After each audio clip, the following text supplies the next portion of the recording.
Hello there, product people. Welcome to the show that supercharges your abilities to become better thinkers, makers, and leaders. I'm your host, Al-Sawi, and I'm thrilled to have you join me for this exciting episode of Product People. Product people are thinkers and creators who craft meaningful products and experiences to serve a clear purpose. They're keen on using frameworks, methodologies, and processes that act as mental tools guiding decision making. In this episode, we'll explore how we can apply product principles to our lives and careers, treating them as products undergoing thoughtful discovery, experimentation, delivery, launch, and measurement. So if you are a purpose-driven human, a curious maker, or simply someone seeking to find meaning in your career and life, you're in the right place. Expect a soulful conversation, some translation of terms, and meaningful insights that can fuel your own journey with product, design, and leadership. Let's dive right in.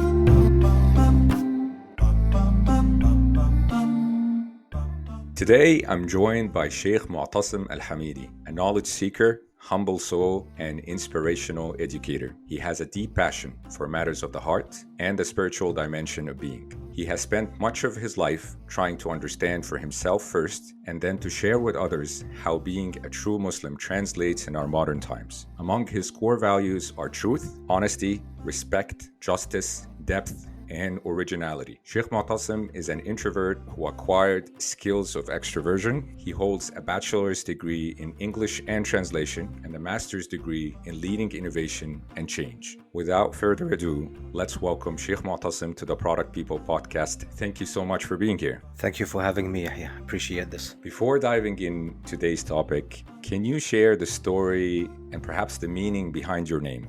Okay, thank you so much. So let me start by praising our Lord, our Creator and Sustainer, for the blessings that He bestowed upon us and for allowing us these beautiful opportunities to exchange ideas and learn from each other. My name is Moutasem, and it's an Arabic name that comes from a root that signifies holding on faithfully to something. And it also means once you hold on to this important thing, it provides you with protection. So this is like the semantic field of this root. It's more about clinging on to something, holding on strongly and faithfully to it. But it is such an important thing and such a powerful thing that it becomes a means of your protection and also your stability and establishment, I would say. Is there a specific story? I'm not sure if there is a specific story. I haven't been told by my parents about why exactly they called me that name. But something they told me for sure was that in our area where I was born, I grew up most of the time in Jordan. That was not a common name. So when people heard that name, they said, oh, where did you get that from? Or where is it from? Although in the history of Muslims, this name is actually very well known because it was one of the caliphs, one of the heads or the leaders of the Muslims in the Abbasid period. His name or his title actually was Al-Mu'tasam Billah. And there's a famous story about him saving a woman that was oppressed, a Muslim woman that was oppressed by the soldiers of the Byzantine Empire at some point. So he put together an army to, remove that oppression. And I guess that's the most famous story about this name that people of a Muslim and Arabic background know of. Thank you for sharing. Thinking about our lives and careers as products, which is really what we want to talk about today, prompts a bit of reflection on the importance of finding and articulating purpose. And by purpose here, I mean why something exists, why we exist as humans, but also why products exist. And of course, setting a vision for where do we want to go? What is that ideal future that we're looking to achieve? And starting with purpose, we as product people are particularly fixated on frameworks as tools to assist us in discovering purpose and setting visions. And I was wondering, and I wanted to get your thoughts on, can a framework assist a human, a product person in this case, given our audience, in discovering their purpose and potentially setting their life vision? And if so, how? I guess we use the word framework in different meanings, and it could mean different things to different people, depending on their background and their area of activity, I would say. That's my personal take. I like to think of frameworks more as a way to reduce the complexity of the world. It's more of a simplified map of the complex world that captures the most important elements of leverage in our experience so that we can manage that complexity in a reasonable way and in a sustainable way. And I guess mainly it's cognitive, or the way I think we relate to it is primarily cognitive. So that's how I like to think about it. But a framework needs to be coherent in the sense like it has this internal consistency about itself. Otherwise, it won't hold as a frame. And I guess another word for that is mindset as well. That comes close to what we mean by frameworks. So in terms of relating, I'm just trying to think of how, in my understanding, a framework relates to purpose. I would say, as far as I can tell at this moment, is that I guess purpose is the most important thing in the existence of any person or object or product. And since it's the central element, it must be, I guess, it must constitute the central domain of the framework, of any framework that we think about.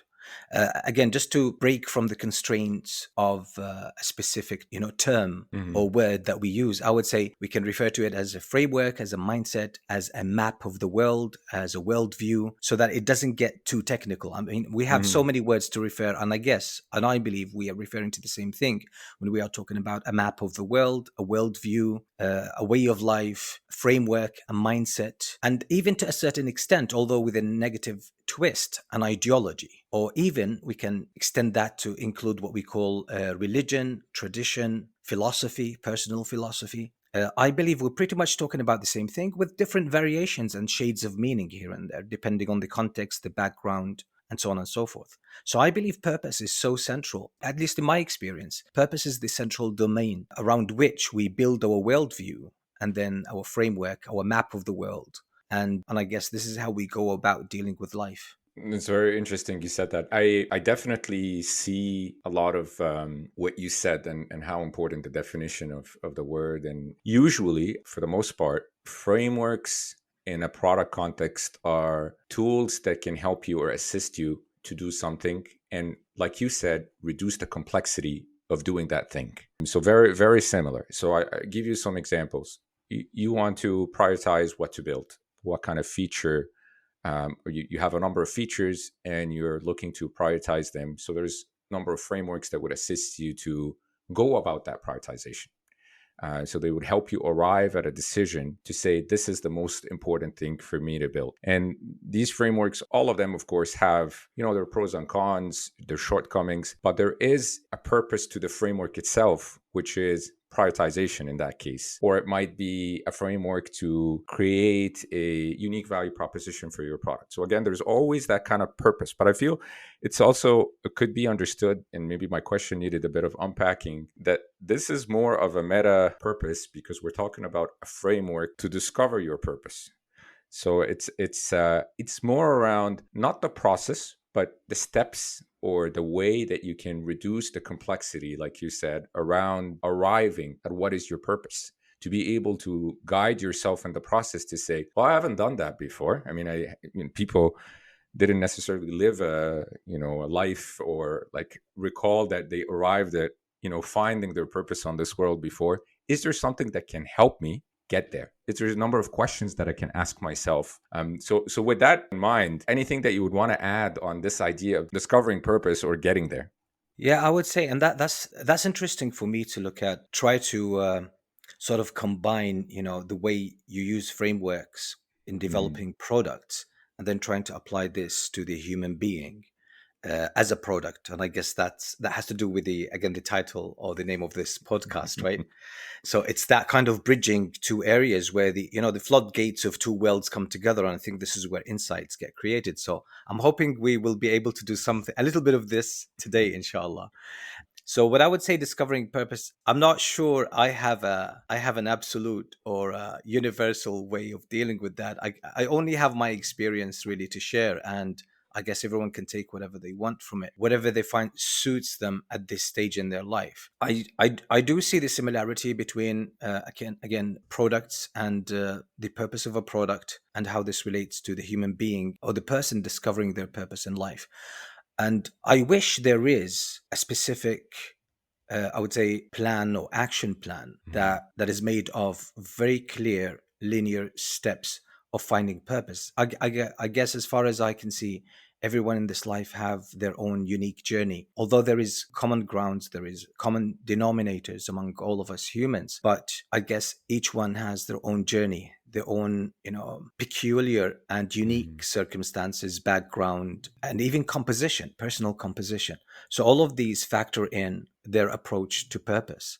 And I guess different philosophies, different religions, different ways of life have different propositions with regards to this. I can only speak from an Islamic background perspective and my experience with that. That's the only area that I can speak with some personal experience on. Other than that, I can't speak to other backgrounds or other religions and ways of life. And please do, and that's the point. I want to hear your story, your personal experience. Where I'm not trying to propose it as a universal way about doing things, but I want to hear your story. So please go ahead. Okay, so that makes it a little bit more personal, and it's probably easier for me to relate it as a story rather than as a framework. And maybe Sure. whoever wants to distill that framework, if they can, maybe I can help them as we go along, inshallah. Maybe I'll just draw from the experience a little bit of, I would say, rules, principles, because I like to work around those. I think they Hmm. consolidate what could be otherwise a very hazy personal experience. I guess just speaking about myself from my young background, I grew up in an environment that was predominantly practicing.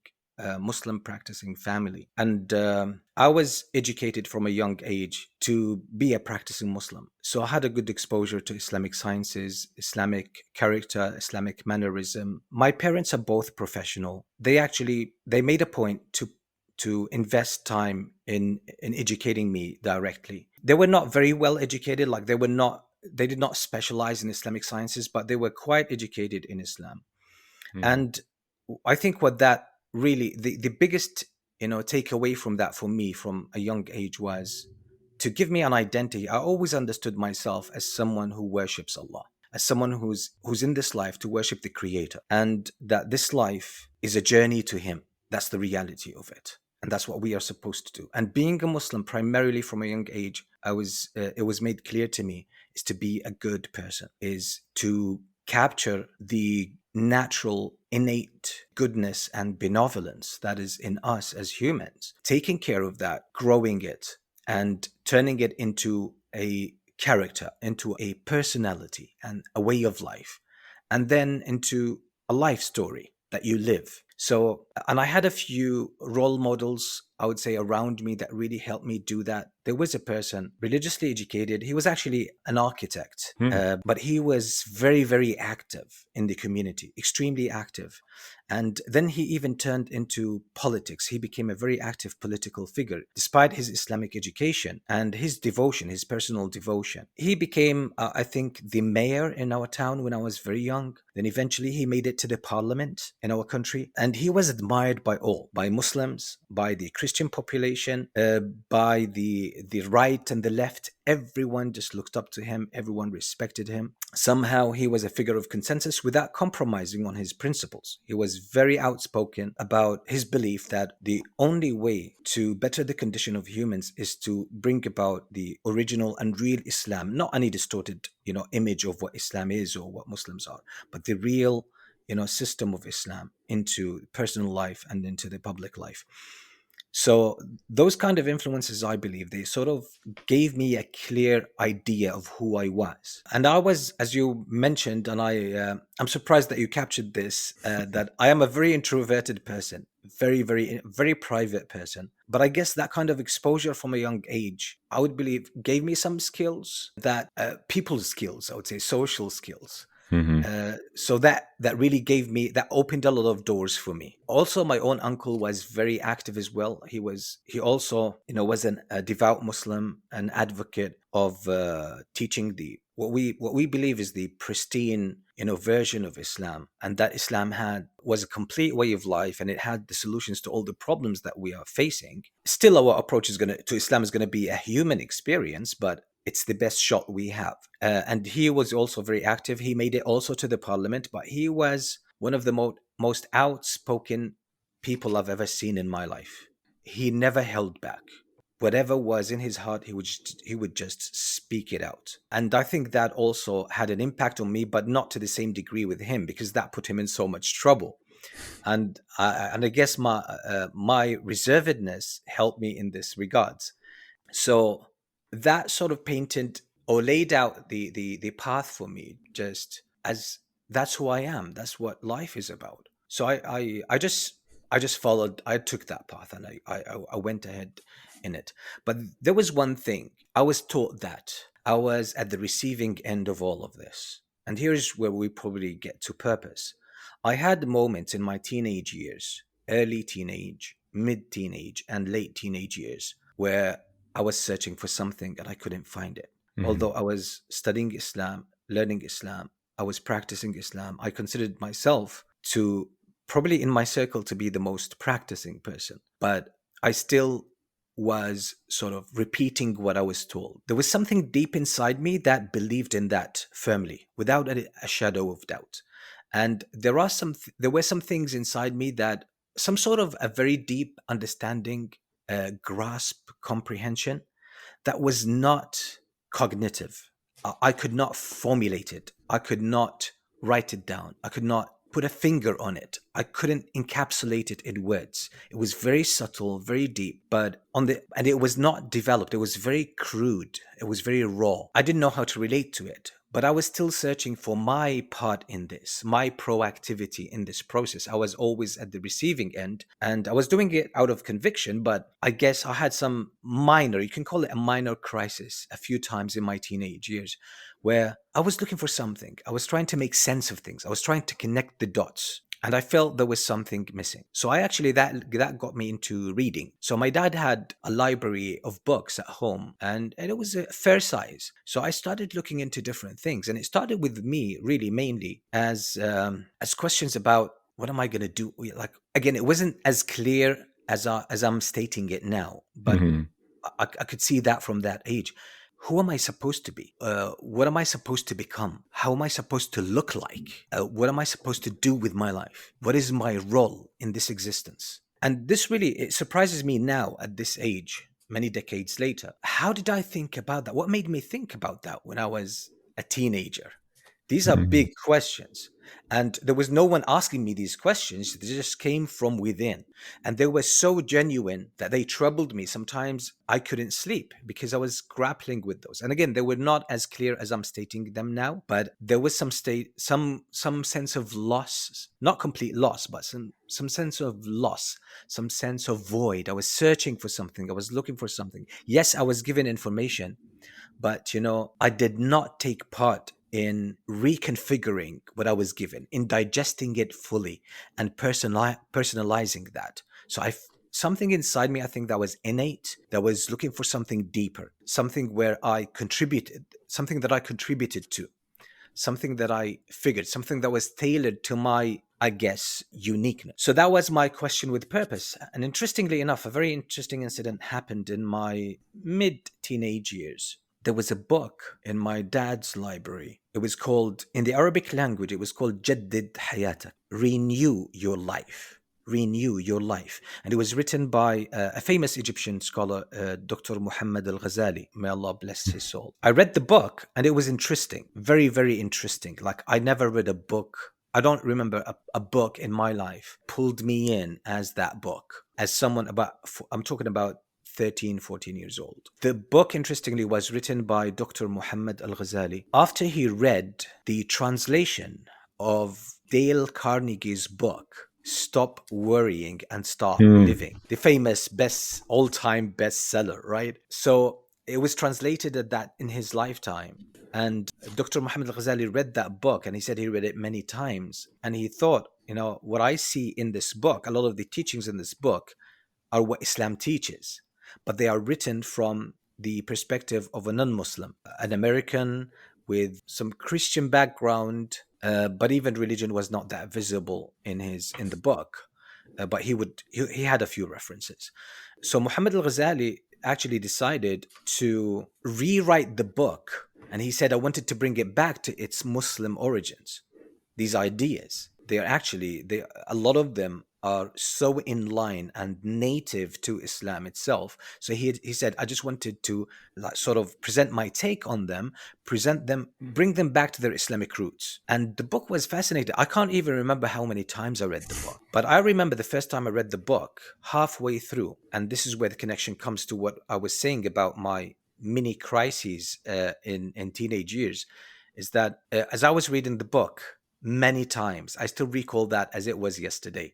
I said to myself, this is what I want to do with my life. Literally. I just said, this kind of faith in God, in Allah, connection, love to Him, knowing that He created us for a profound and noble purpose, and that He gave us the guidance, the instruction to really live the best life and to fulfill that divine purpose and still be relevant to the world, be practical, not be out of touch, not be this kind of hermit who has nothing to do with life. Because there was, again, a very, I would say, innate understanding that we were not put in this life to escape it. We were put in this Hmm. life to live it, and it was given to us by our Creator, so that as again as raw material that we are supposed to do something with it.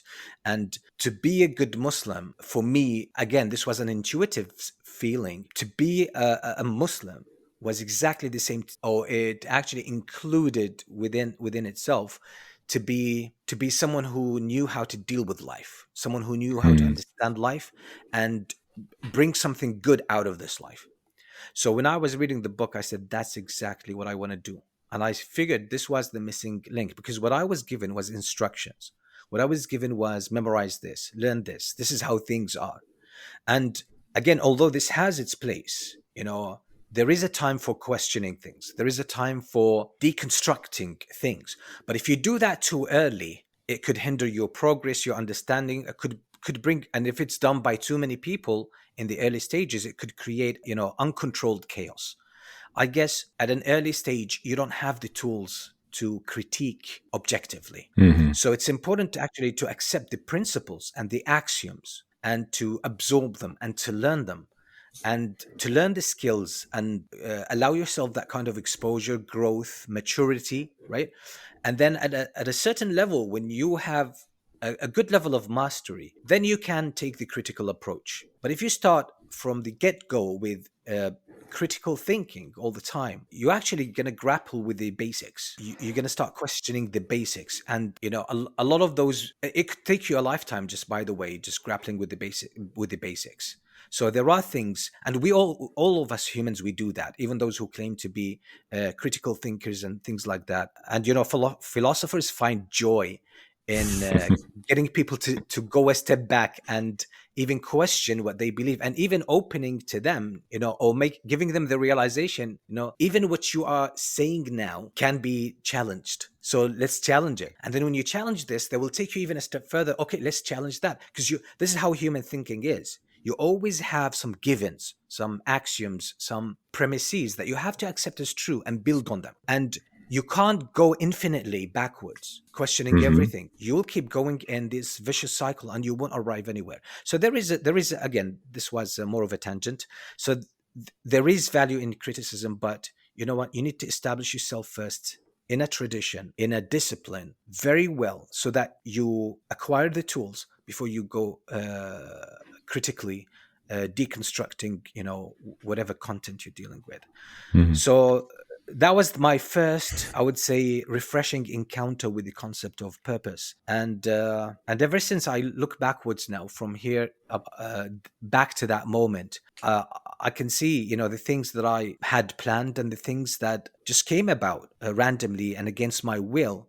Somehow they all come together to keep me on this path, which wasn't so neat or clear. I actually many times I felt that I fell off the track, but I didn't realize that, again, in my interpretation, my understanding, that my Lord Allah, God, was taking me on a learning journey that actually taught me what I needed to learn. So that was my grappling with purpose.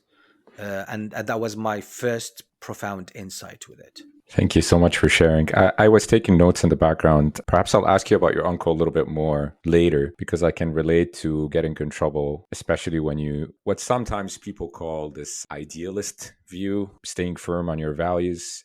Not in a theoretical perspective, but more in living such values. And I also had personally had some challenges around balancing that courage to live through your values, even in the corporate world, and playing the politics, whatever they are. So lots to ask about. But the thing that I kind of wanted to, the nugget that I got so many nuggets and I wrote them down, was more around consuming information. You spoke about how a beginner, and by the way, this is very true in product as well, where you start by learning the principles, firsthand principles, axioms, principles, values. You're getting into a new field and you're not necessarily questioning your training. So I find that's very true, especially for a product, even as someone who was starting and then building on your knowledge using certain frameworks or tools, and then being able to build your own as you gain that mastery in that field. But in the process, and this is where I'm going, and I'm sorry if I'm recapping a lot of this, but it's also helpful for me. I realize that we also teach what we learn. And a lot of things that we want to simplify, we want to better understand. If we try to digest them and put them in ways that others can understand, we learn something in the process. And I want to talk to you and maybe get your thoughts on consuming information throughout the journey of finding purpose. Yeah. How do you determine out of this information if you are an explorer? There's a lot of people out there that are in that exploration phase. So if there is a guide or something that we can give them around when you're consuming that information, how do I indeed find something is the truth? Is there an objective criteria for saying the information that I'm consuming right now is indeed the truth? And that could be a criterion that we can apply when we're evaluating different propositions, scriptures, philosophies, movements that perhaps all claim that they are the truth. Walk me through maybe your thoughts on that. How might one go about determining the quality of the information that they're receiving or what they're taking on this journey of finding the truth? Okay, this question, I guess, is going to take us on a journey of exploration. And again, just I would like to point out, as we are just delving into this, that what I say comes from my experience, and my experience is mainly like the natural medium for it is Islam, which I really believe is the truth. Not because I was born as a Muslim only, but even in many stages in my life, I really questioned things. I questioned everything, and I wanted to know for myself. I was taught Islam, but at some point, at actually many points, I did make a point that if I don't own this, if I don't arrive at this as a natural result of my quest and my pursuit of what I believe is the truth, then I can't have a genuine claim to the truth of Islam. I have to find it myself. The way was made easy for me because the tools were available, the knowledge was available, but I had to make the personal sacrifice. I had to find it for myself, because I guess that's the nature of the truth. You have to find it for yourself. You have to really look for it. Otherwise, you don't own it. Your claim to it will not be as authentic as it should be. So I just wanted to clarify this before we get into this. I do believe, and again, I find this in my experience, and I learned it more because I heard the words and they were cliche to me.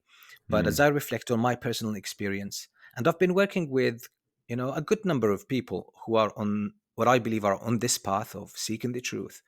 And I've seen a lot of similarities and I've seen the same patterns play out over and over again. There are many approaches. People will tell you, the truth is the mathematical truth or the truth is the physical truth. We can only find that, in science, in empirical inquiry. We can find that only in the modern tools. Others would say, no, everyone has their own truth, right? And this is more of It's a a common one. yeah, it's more of this relativism. Everyone has their own truth. You can't impose your own truth on the truth of others and things like that. And I guess this just, again, to me, this is an oxymoron because the truth is independent of what we feel or what we think. It stands alone. And I think it's our responsibility, and I believe it's part of our human nature to find the independent truth that does not rely on our thoughts, our feelings, about it. So, again, just drawing on my personal story, and I believe this is why our inner experience is not a random thing. It serves a purpose. I believe our inner experience is our guide. And I know this is something very universal. You'll find it in all cultures, in all backgrounds, in all religions, but I guess the differences are in the way it is approached and the way it's handled. The inner experience, they call it the inner rudder, they call it the inner compass, or sometimes they call it North Star, whatever. But I believe this is something that is God given. This is a blessing from our Creator, from Allah, to help us navigate, again, this complex world. And it gets more complex when there are more untruths being shared and presented as the truth. We need to rely on this.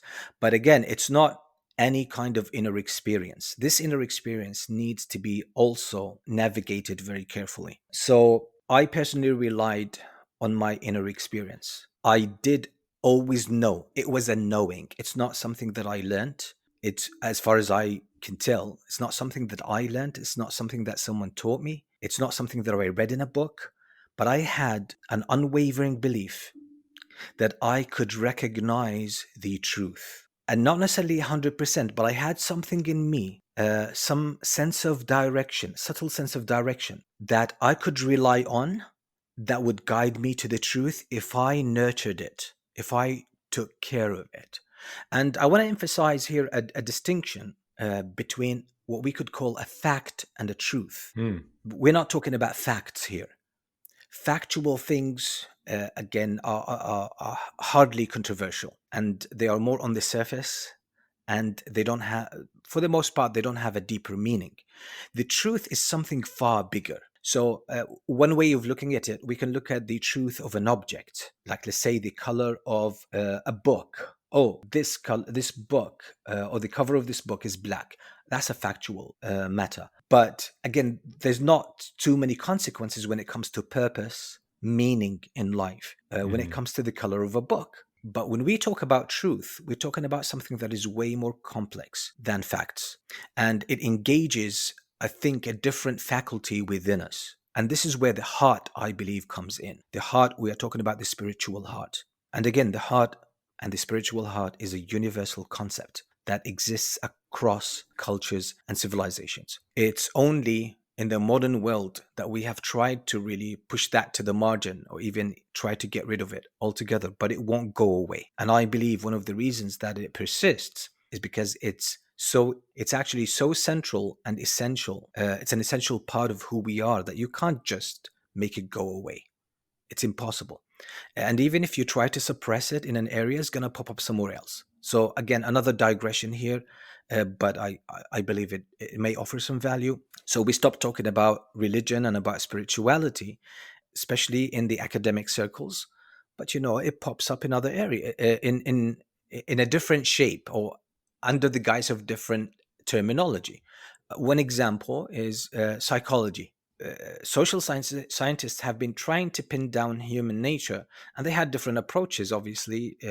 So they had the psychiatric approaches, regardless, Freud and Jung and others, but they also had more of the empirical, physiological, neurological explanations that are more popular these days, trying to explain every human experience, psychological experience, by reference to the brain and the chemistry of the brain and the electromagnetic, activity of the brain. But you will find positive psychology pops up, and it talks about happiness. Then it talks about, very interestingly, the concept of meaning. And there has been a lot of attempts to sort of secularize it. But, the more researchers go into the concept of meaning, the more they are talking about supernatural phenomena. The more they are talking about the heart. But they're not using the word heart, although it comes up even in scientific papers.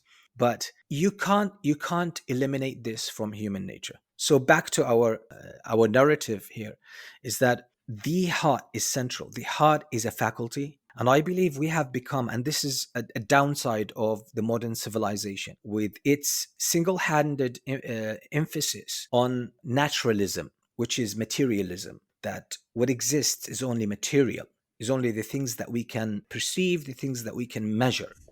Anything beyond that doesn't exist. So, with that kind of imbalance, we started to lose the language that humans had in different civilizations to talk about the heart. And there's a rich tradition, there's a lot of utility, there is thousands of years of experience, verified, validated experience that we actually dumped just because of some kind of I would say, and let me use this word, fanatic subscription to the modern project. So this is why we find it very hard to relate to the heart, the very basic concept. What is this? What does this mean? I don't know how to relate to this. Can you speak in my language? Can you translate it to scientific language? But the thing is, scientific language by its very nature is resistant to this. It came to replace this. It came to cancel this language. So the moment you try to translate this into what you call scientific terms, that's a guarantee that you would actually sift out all the utility in it that you would need. So what's the solution? Mm. The solution, I think, is to be open-minded. Is really to be open-minded.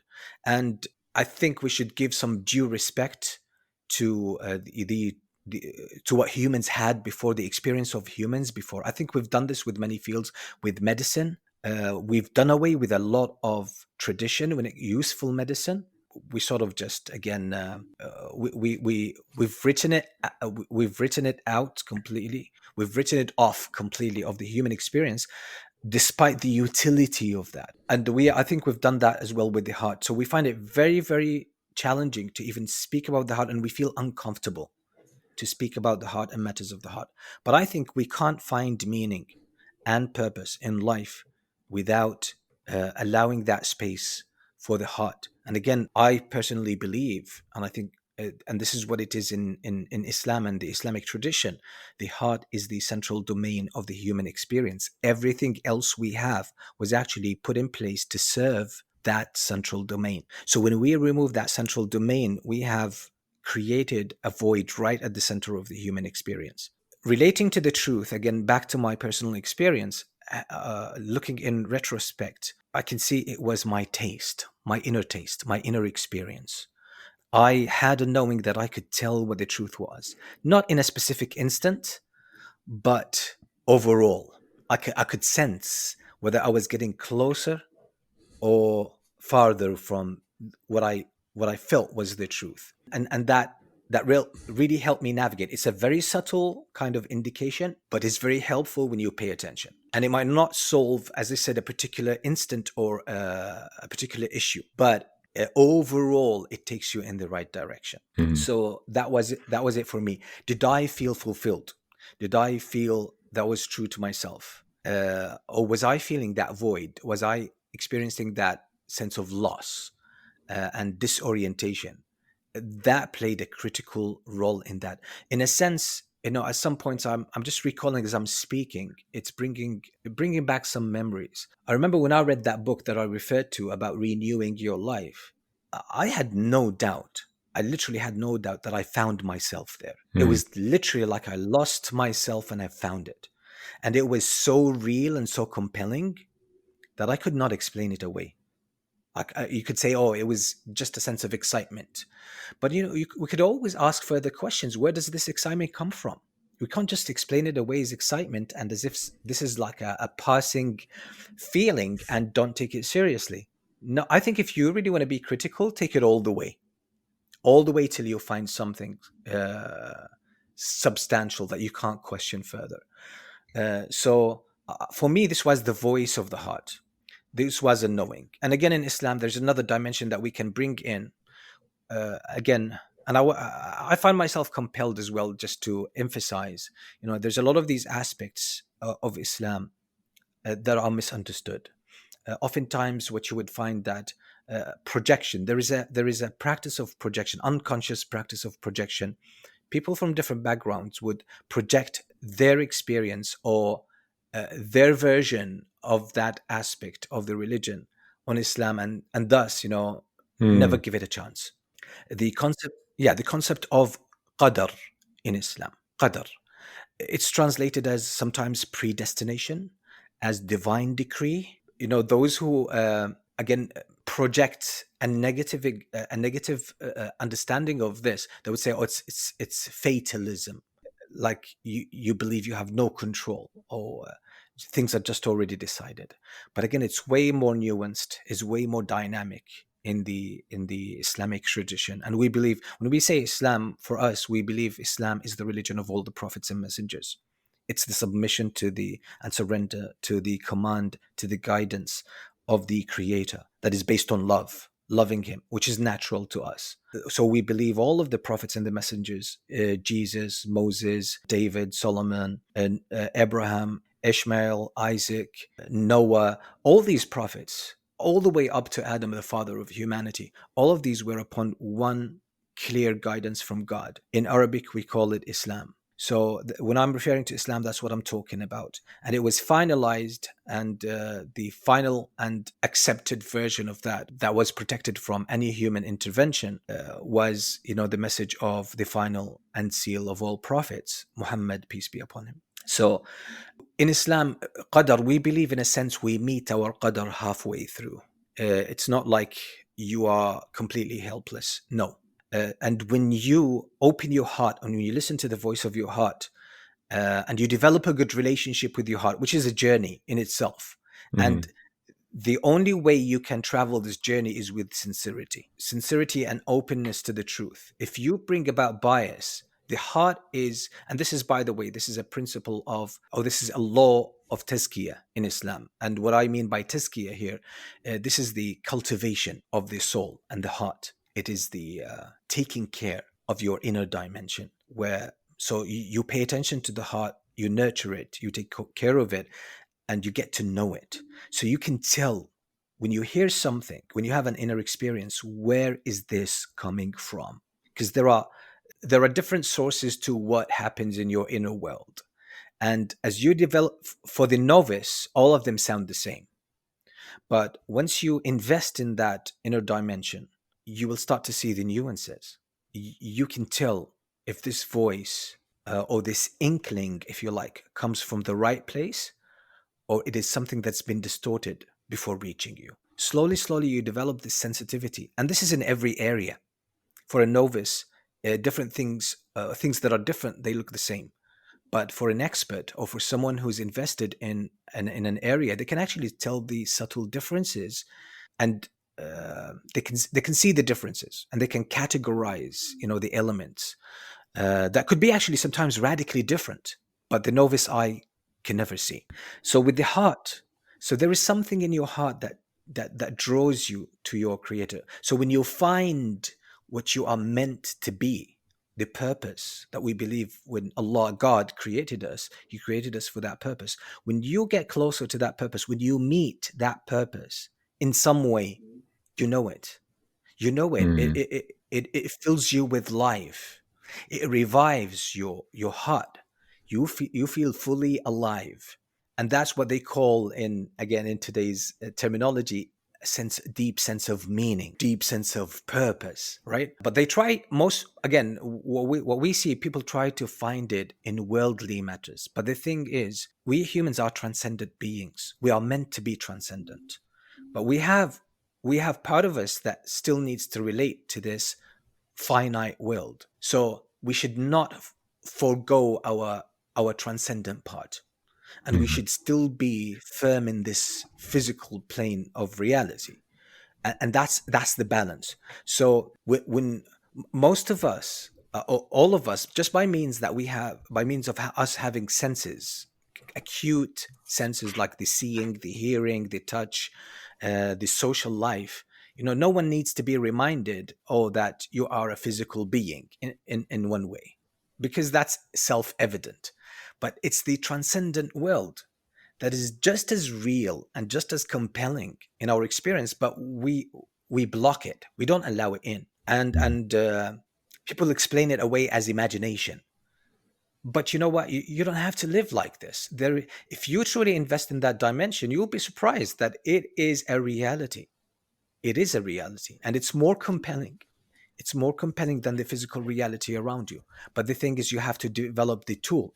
And again, we have a lot of examples of this in the world. There are things, many of the human inventions, many of the human achievements, before being achieved by someone, they were believed to be an impossibility. A lot of the athletes who've achieved records, they were considered, these records were believed, even scientifically, to be humanly impossible. But they became a reality. And this just shows, despite the mind and the human thinking being very, very powerful and a very useful tool, but it has its limitations. So back again to the heart. So it was the inner experience of the heart that was guiding me throughout this. And I listened to the voice of my heart. But so that sort of showed me the way. I could sense it with people. Was this the right person for me to, associate with, to spend time with, to learn from, to open up to? Was this for example, in terms of education, should I study this subject or that subject? What exactly, where was that going to lead me? This was in the background all the time. If I study, for example, at some point I wanted to study biology, and I really loved biology, was very good with biology. So I actually did 1 year of biology, and I was getting I was doing very well. But I got to a point where I felt I lost myself, where I don't see any future. I mean, maybe financially, career-wise, there seemed to be like an expanding area, and there was a lot of promise, because at that time there was a lot about the DNA and about cloning, and about, it was an expanding field. But that didn't give me any sense of fulfillment, direction, meaning. So I wasn't aware that I was actually using my heart, but I guess I was very sensitive to that kind of inner experience. So I decided, no, I want to do something more. I had this intuitive sense that my life was precious. I didn't want to waste it just to, go through the motions. I didn't want to waste it to get into a career just to make money out of it, or even to get a good reputation of being a successful person. It didn't feel worth it. It really didn't feel worth it. And it was, for me at that time, in university, the first 2 or 3 years in university, that I was really like, my search reached a climax. I was almost lost. There was a big shift for me socially, because the world of the university, there's a lot, you get exposed to the bigger world, right? To different people from different backgrounds, people from different socioeconomic statuses. And I felt in that ocean of humans and different backgrounds, I was, my search for myself, got heightened and heightened, and I was searching more and more. And it was after that I decided to take Islam more seriously. So I decided, really, you know what? And there was one question, and I'm surprised again when I think back to that. I was asking myself one question: how does my Creator want me to be? How does He want me to look like? What does He want me to do with this life?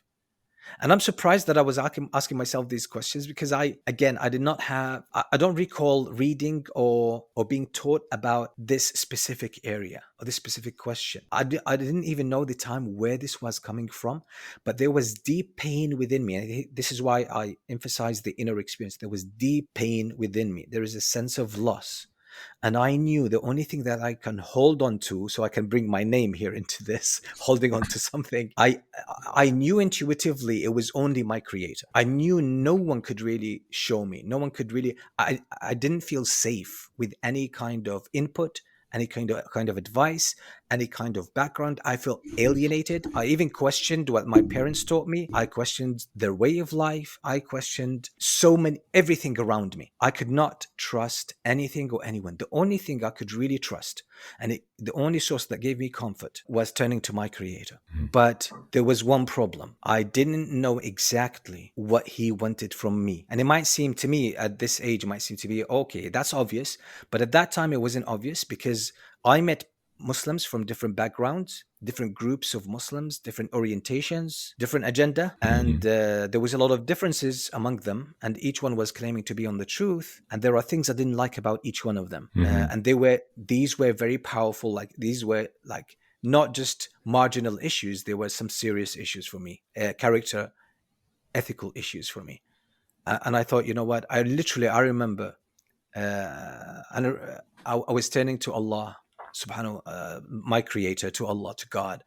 I was literally speaking to him like I was speaking with my best friend. Although at that time I was not practicing well. Uh, but I knew that I could just speak to him directly. And I just said, you know what? I just want to know how you want me to be. What do you want me to do with my life?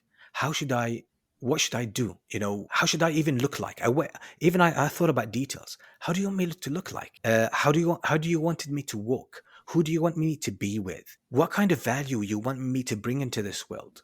Why did you put me here, in a sense? And again, it really puzzles me and it surprises me when I think back to this. Like, now, until now, like, I would say, where did I get this from? The only explanation I have is that this was something in our heart, in the heart of every human being, a sense of recognition, a sense of affiliation, a sense of nativeness with the truth, that once we reach it, once we get closer to it, we have this sense of coming back home, of Mhm. recognition, of fulfillment, of being ourselves and being true to ourselves. So for me, just again, there was a long answer, but this sort of summarizes the question.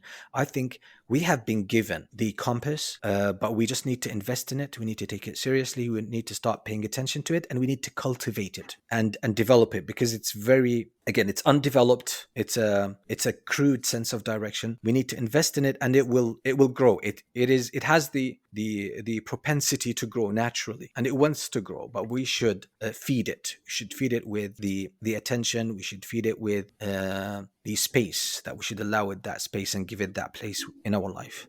Thank you for that. Lots of, again, things to kind of follow up on. One in particular, that idea of infinite skepticism. And you also mentioned, and I'm kind of summarizing some of this, but this obsession in the modern world with progression, with the idea, or maybe the progressing is good and change is always positive, and not necessarily learning from what humanity, what history teaches us, and what right or wrong. What kind of takes me is the idea of right or wrong, the idea of determining if something is the right thing to do. But I feel there's a pseudo way of doing this, especially in corporate environments, through what's typically called values, and call them corporate values if it's a company, but also personal values that you make decisions based on a micro and macro level. And recently, I'm seeing, I'd say in the last couple of years, a lot of, I don't want to call it skepticism, but a lot of thinking around how authentic these values are, especially when it comes to companies and organizations, with a lot of things that are happening now. This was all an intro for me to say, where are your thoughts? Again, from your personal experience, of course. What are your thoughts about understanding your own values as a human, arriving at those values and being able to articulate them, and hopefully not only express them and articulate them, but also live and how they affect your behaviors? I want to start there because I think it also relates to companies, but maybe we start on a personal level. Tell me a little bit about your experience and how you arrived at your values, and maybe we can draw some lessons from there. The discussion of values is very interesting. So if we're just talking about, values in the corporate world, I mean, there's a lot of literature on this, on finding the core values, whether they are the personal core values or the corporate core values, and how that impacts teamwork, how it impacts commitment to the company, to the team, to the and how employees feel comfortable or they feel at home, and so on and so forth. There's even some leadership schools that are based on values. So there is like value-based leadership and other theories of leadership. And definitely in leadership, the discussion of values is very central. Although I know you asked me to start with my personal take on values, but I'd actually like, still, since you mentioned the corporate world, I want to express an idea that I've been thinking about for quite some time. I studied leadership about 10 years ago. Actually, more than 10 years ago. I studied that in the UK, and I was obsessed with leadership for a few years. I read everything I could lay my hands on when it came to leadership. I was passionate about it. And I'm still. And I even put together some programs, and I did engage in corporate training a little bit. But, and this would help me again tie this in with what we said Mhm. previously. I found myself in the corporate world, and again, this was just my personal feeling, hypocritical. The And I didn't know why. I really didn't know why. I was genuine about making the workplace, generally speaking, helping, contributing to making the workplace a better place for people, a more fulfilling place. I even developed a course about turning work into devotion, into worship. And I offered that training in different countries, helping people sort of craft their job in a way, rearrange it in a way that brings about integrity in their life, that they don't have this dissonance between their private life or maybe their personal values and the work they do. So there should be this kind of alignment rather than fragmentation.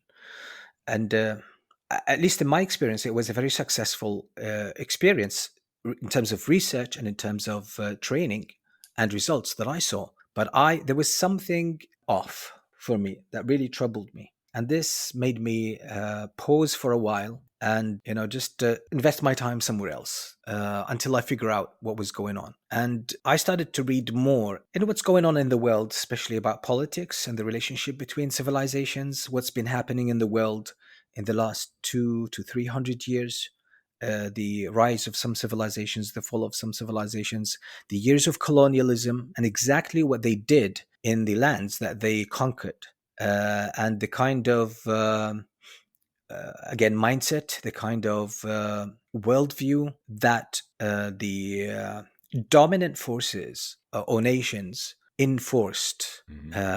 around their subjects, and how they disrupted, and literally this is a word that is used in the scientific literature, how they disrupted the flow of other civilizations in terms of breaking down their social institutions, establishing schools that literally took people out of their heritage and out of their tradition and denied them access to that, and yet provided them with more of a European centric education that guaranteed that they would serve the interest of the colonial forces rather than their people.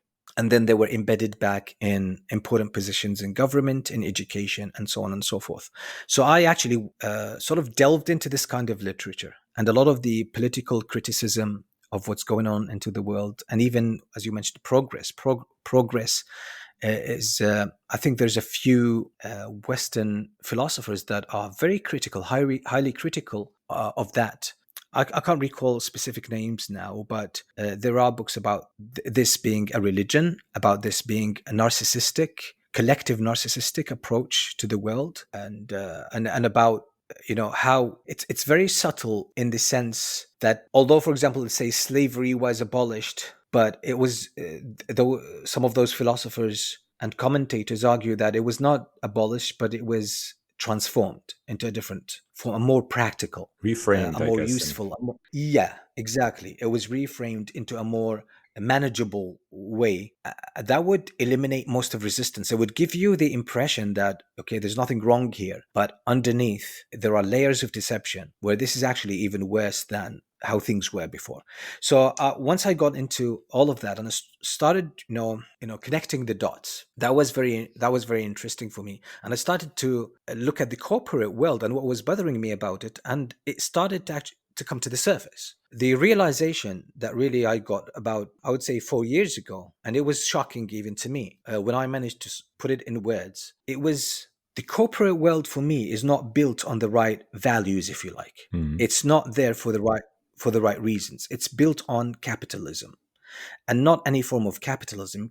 Capitalism as a tool for modern colonialism. It is about a monopoly. It's about keeping power and wealth in the hands of a small percentage of people, and then using that to subjugate others, to dominate the rest of the population. Obviously, it's not as straightforward because there are so many institutions, there are so many. It's hard to give it a shape because it's distributed. That structure is distributed and it's a very loose structure. But there is something in the background, and a lot of critics and philosophers have been speaking about this for a long time. The point was for me that the corporate world was unfair to the employees, was unfair to the workers. And we can't talk about that without talking about schools, because Mhm. schools themselves are not primarily for education and enlightenment per se. There is education, there is information, there is training, but the way the schools are designed, the way the schools are run and managed, and education itself actually serves the purpose of, again, power and wealth being in the hand of a chosen few. So the corporate world is an extension of this. So people are living month to month, hand to Hmm. mouth. And in case of any disruption, and this started to happen in 2008, obviously, when people started losing their jobs, it was just any surprise, any unexpected event in the life of any person who works for a corporation or for the government or whatever, their life, everything in their life fell apart. Their finances, they had no savings, and they were very dependent on, again, on that kind of monthly salary. Hmm. So that kept people very dependent, very vulnerable, and obviously that reflected on politics, political choices that people made, the choices that were available to them, how much freedom they truly had.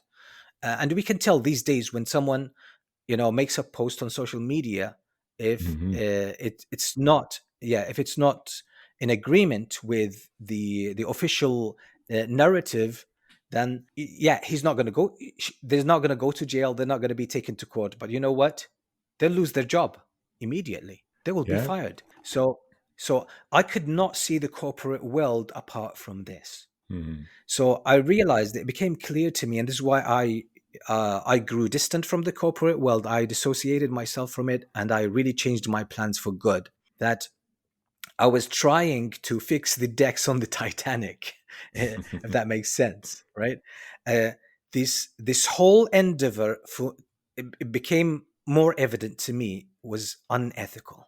And again, it's a massive, like when you talk about the corporate world, business world, it's a massive enterprise globally, right? So I know it's not easy to describe it with such a word. You will find a lot of nuances. So I'm speaking about the overall structure, spirit, the overall direction where this corporate world is heading to. That it's unethical. It's about keeping the wealth in the hands, as I said, of a small number of people, and thus they can influence politics, governments, and that obviously creates inequality, and it diminishes the your middle class in every society, and it keeps people suffering. So for me, I was trying to be ethical. Let's say, sorry, and sorry for this example. It might be a little extreme, but No, it's the please. only thing that jumps to mind.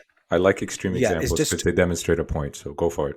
okay, cool. So it's just like trying to teach a prostitute to be ethical Hmm. in in her prostitution. Hmm. Hmm. What are you talking about? It's trying to teach an oppressive person, an abusive person, to be faithful in their oppression. It's a contradiction. So I thought, then I looked at the literature in terms of, again, organizational psychology in general, which obviously includes leadership, includes HR, includes motivation, and all of this plethora of books about how to motivate your employees, how to motivate your team, how to motivate yourself, how to how to get results and things like that. Then I started to look at, and I went back to these books that I was fascinated with. I looked back to them because it was all about human, I would say, fulfillment, productivity, human development in general, that I'm passionate about. So then when I went over these books again with the new realization, it seemed to me, you know what? If the corporate world and the corporate structure and this whole enterprise was built on ethical principles, for the most part, you wouldn't need to motivate your team, and you wouldn't need to deal with burnout. You wouldn't need to try to squeeze every ounce of energy and time out of people. So a lot of that would, the reason we are bandaging a very unethical approach to production, to business, and so on and so forth. So I really felt it was I was more of a hypocrite if I wanted just to be part of this, because if I was situationally addressing an issue and helping out, I'm just helping the bigger unethical enterprise. Hmm. And so from a principle standpoint, I realized, that's the antithesis of what I believe in. How could I even be part of this? And again, I'm not saying, hey guys, don't get into business, don't get into the corporate world. I'm just saying that's my personal realization. And maybe with some details, maybe I could be wrong. Or maybe if in the light of some new information, new realizations, I might change my mind. I don't know. It might be a working solution. Maybe for now, it could be. But where I am now, where I stand now, I don't see that, at least Mm-hmm. for myself. So I decided, I made a big shift in my life, and I said, you know what, I'm not gonna, because I did have some leadership training that I was offering. I canceled all of that, and I stopped doing it, and I sort of changed my direction into somewhere else, which is working with individuals who want to take their life and the purpose of their life and their relationship with their creator seriously. I wanted to help them out from my experience. So now this was sort of a long journey necessary to talk about values, because that's exactly how my values were playing out in my life, in my experience. Again, I think values and identifying values is a modern way of trying to capture the spiritual essence of who we are. And again, this is an Islamic principle that morality is not cognitive. Morality is not emotion. Morality is not about the actions. Morality, in essence, is spiritual. Mm-hmm. And this is why the great principles of morality, all humans subscribe to them. Maybe we would disagree on the way they play out in a specific situation or specific manifestations, but the principles, honesty, who doesn't want to be honest? Who doesn't value honesty? Justice. Now, the way we act out justice, that's obviously that could be controversial, but what we're talking about, these moral principles, we agree on them and we don't make them up. We don't think them up. We don't, even when you argue with them, we don't argue about them intellectually. We argue about their manifestations, their True. situational, Very true. Yeah. manifestation. Yeah. So we believe in Islam, and we have evidence in the Quran. What we believe is the divine book, the divine word of Allah, of God, our Creator. He sent as a revelation to Prophet Muhammad, just as He sent previous revelations to previous prophets. And the traditions of Prophet Muhammad, peace be upon him, we'll find clear signs that connect the heart, the truth, to values, to what we call values, the moral principles. And if you actually look at values, and I think that's a problem of the modern approach to this spiritual dimension, is that when they talk about values, they would actually mix different categories of values. So they would put, for example, justice, generosity. They would put that along with precision Mm. or achievement. These are completely different categories. Yes, you can relate to them as values in the sense, in the subjective sense, that a value is so valuable to me, so essential to me, that if it's not being held, if it's not being observed, if it's not being respected, then I myself feel violated. It obviously gives me that negative response, right, and that negative reaction to it, and it causes me to draw away from it. So I guess that's how they relate to it. But again, I would argue maybe there is practical sense in this, but I think we're just grouping a few categories together because of the way we are looking at them. Mm. But the if you look at people's core values, the most core values, most of them are going to be moral principles. People would talk about justice. People would talk about generosity. People would talk about contribution. People would talk about love, connection, and so on and so forth. So here we are talking about the spiritual dimension. So how do we find that? In my experience, I guess values, and by their definition, even as we relate to them today, they're already at work. You just have to discover them or uncover them, let's say. They're already at work. So that also shows that, a lot of them are Mm. innate, like inborn. You're born with them. And that takes us to the reality of the heart of the human, as we believe, is that humans are born with an innate nature, a positive innate nature, a good innate nature, which is again part of the composition of the heart, which in the Arabic language we call fitra. It's the Mm-hmm. natural, the pure natural state or constitution. It's a constitution. We're born with agreements. We're born with givens that we subscribe to without the need, to be taught these things. They are part of, just like we are born with eyes, we're born with these. So we believe this is the foundation of worshiping our Creator. This is the reality of who we are. So we're not born as empty slates. And this is a big criticism against social construction or constructivism today. They say, oh, everything is being taught by Mm. by society. All the values are taught by society. It's the early influence in your first few years, and this obviously, draws parallels with psychoanalysis and the theory of Freud and others about what they call the super ego. That these are the influences, but you're born as a clean slate. Now, again, we don't subscribe to this. We don't Mm. subscribe to this. We are born with this tendency. Just like a baby is born with the ability to feed, right? Without anyone teaching them how to move these muscles Mm. so coherently in a way to eat or to be nursed and so on and so forth. So values are to be uncovered. We uncover them. They're always at play. Obviously, they get influenced. They get more accentuated, if you like, in the early years due to early experiences. Yes, that's absolutely. And I think the question of nature versus nurture, I don't think it's a useful question, because it's always both. It's always both.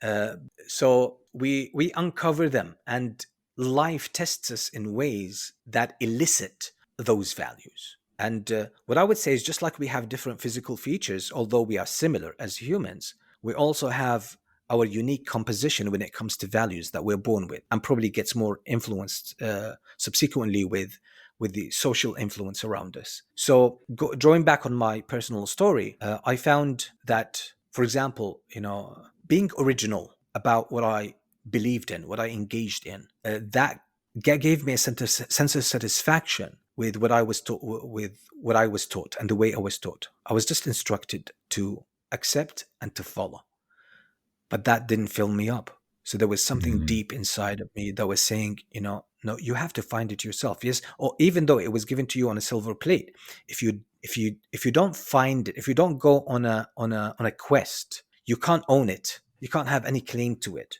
Yeah, it's like if you don't work for something, it kind of means less, or you value it less. I find that very true, even with like Exactly, different exactly. upbringing. But, Yeah. but Go ahead. yeah, absolutely, absolutely. So it was in a sense, but it's still, I needed to have this first hand realization in order for me to really be able to hold on to it.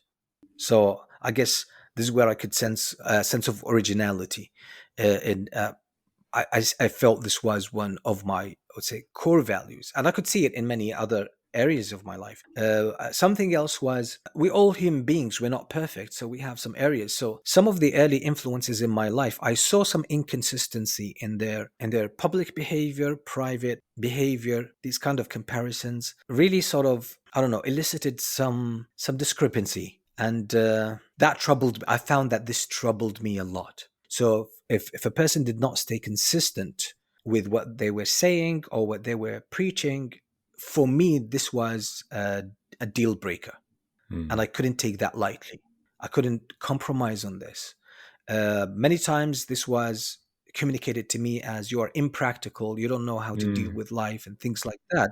And it was bothering me, but still I could not resist that inner urge. I could Yeah. not go against it. Yeah, so I just guess this is where I felt, what, being honest, being consistent, being truthful about who you are, what you're dealing with, that's, yeah, it gave me comfort throughout.